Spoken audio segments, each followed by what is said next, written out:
Charlie and the Chocolate Factory. Chapter 6. The First Two Finders. The very next day, the first golden ticket was found.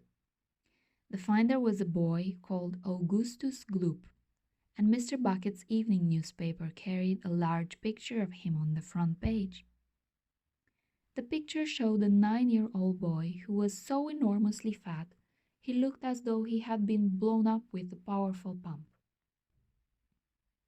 Great flabby folds of fat bulged out from every part of his body, and his face was like a monstrous ball of dough, with two small greedy curranty eyes peering out upon the world. The town in which Augustus Gloop lived, the newspaper said, had gone wild with excitement over their hero. Flags were flying from all the windows, children had been given a holiday from school, and the parade was being organized in honor of the famous youth. I just knew Augustus would find the golden ticket. His mother has told the newspaper man. He eats so many bars of chocolate a day that it was almost impossible for him not to find one. Eating is his hobby, you know. That's all he's interested in. But still, that's better than being a hooligan and shooting off zip guns and things like that in his spare time, isn't it? And what I always say is, he wouldn't go on eating like he does unless he needed nourishment, would he?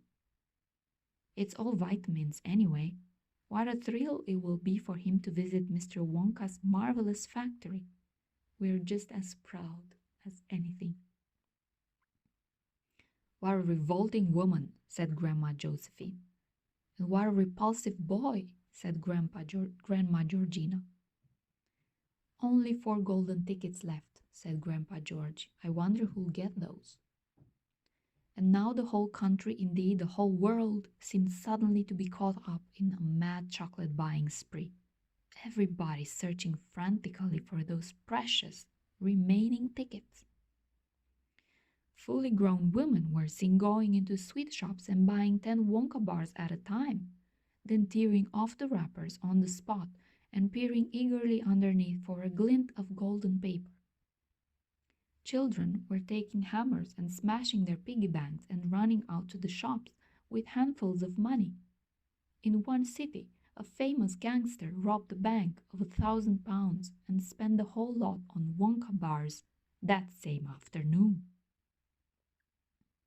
And when the police entered his house to arrest him, they found him sitting on the floor amidst mountains of chocolate, ripping off the wrappers with the blade of a long dagger. In far-off Russia, a woman called Charlotte Roos claimed to have found the second ticket, but it turned out to be a clever fake. The famous English scientist, Professor Fullbody, invented a machine with which you would tell you at once, without opening the wrapper of a bar of chocolate, whether or not there was a golden ticket hidden underneath it.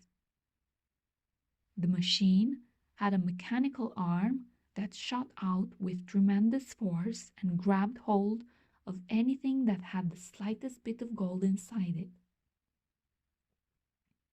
And for a moment, it looked like the answer to everything.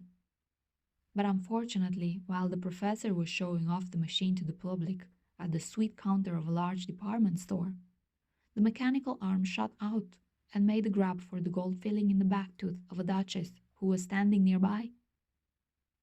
There was an ugly scene, and the machine was smashed by the crowd. Suddenly, on the day before Charlie Bucket's birthday, the newspaper announced that the second golden ticket had been found. The lucky person was a small girl called Veruca Salt, who lived with her rich parents in a great city far away. Once again, Mr. Bucket's evening newspaper carried a big picture of the finder. She was sitting between her beaming father and mother in the living room of their house, waving the golden ticket above her head and grinning from ear to ear. Veruca's father, Mr. Salt, had eagerly explained to the newspaper man exactly how the ticket was found. You see, boys, he said, as soon as my little girl told me that she simply had to have one of those golden tickets, I went out into the town and started buying up all the Wonka bars I could lay my hands on. Thousands of them I must have bought, hundreds of thousands. Then I had them loaded up on trucks and sent directly to my own factory.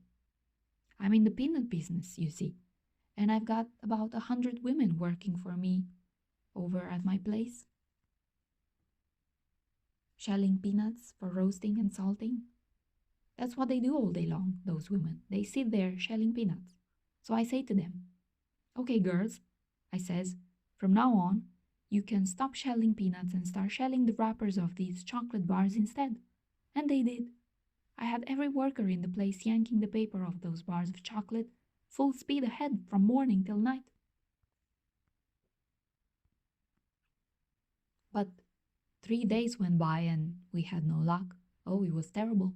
My little Veruca got more and more upset each day, and every time I went home she would scream at me, "Where's my golden ticket? I want my golden ticket!" And she would lie for hours on the floor, kicking and yelling in the most disturbing way. Well, I just hated to see my little girl feeling unhappy like that, so I vowed I would keep up the search until I got her what she wanted. Then suddenly, on the evening of the fourth day, one of my women workers yelled, "I've got it, a golden ticket!" And I said, "Give it to me, quick!" And she did, and I rushed it home and gave it to my darling Veruca. And now she's all smiles, and we have a happy home once again. "That's even worse than the fat boy," said Grandma Josephine. "She needs a really good spanking," said Grandma Georgina. "I don't think the girl's father played it quite fair, Grandpa. Do you?" Charlie murmured. "He spoils her," Grandpa Joe said. "And no good can ever come from spoiling a child like that, Charlie. You mark my words." "Come to bed, my darling," said Charlie's mother. "Tomorrow's your birthday. Don't forget that. So I expect you'll be up early to open your present." "A Wonka chocolate bar," cried Charlie. "It is a Wonka bar, isn't it?" "Yes, my love," his mother said. "Of course it is." "Oh, wouldn't it be wonderful if I found the third golden ticket inside it?" Charlie said.